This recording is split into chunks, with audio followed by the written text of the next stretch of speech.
Rich, about grit, and because I was kind of seduced by Angela Duckworth's book, but now you're making me think about it. And I'm just wondering, though, in SDT terms, there are kinds of learning that I would kind of associate with transcendence, and very particular kinds or genres of constraints that are, volition's kind of in there. I don't know, like, what SDT, because I know I've seen quite a few slides here about kind of there's engagement, and it leads to the outcomes that we want. And I'm kind of interested in that link where the engagement doesn't necessarily lead to the outcomes that we want, and we really have to work on the way we're going about learning.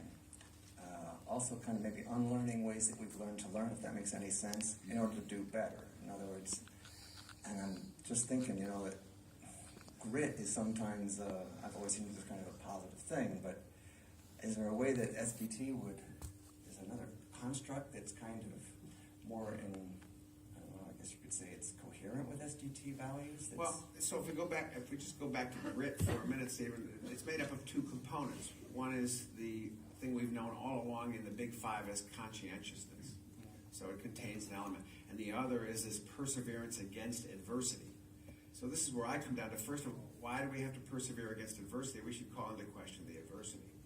That's the first thing. But even if we do, if there are circumstances that are difficult, what SDT suggests is that if you're going to need to persevere against something that's a difficult obstacle, you're going to need a good rationale for doing it, and you're going to need certain kinds of needs supports in order to make that through. So we should, instead of trying to put it on grit, we should be providing those needs supports and those rationales and the things that will help people internalize the motivation that will be required to overcome those obstacles. And we have a model for that. I mean, that is our internalization model. Because I know you love this area yourself, which is the area of music and music performance. Paul Evans presented some evidence here that's, I think, really interesting evidence about elite musicians. They have to practice, and a lot of it's the mundane aspects of music over and over, doing scales over and over and over again. What gets a person to do that is not just grit, it's understanding the value of those scales.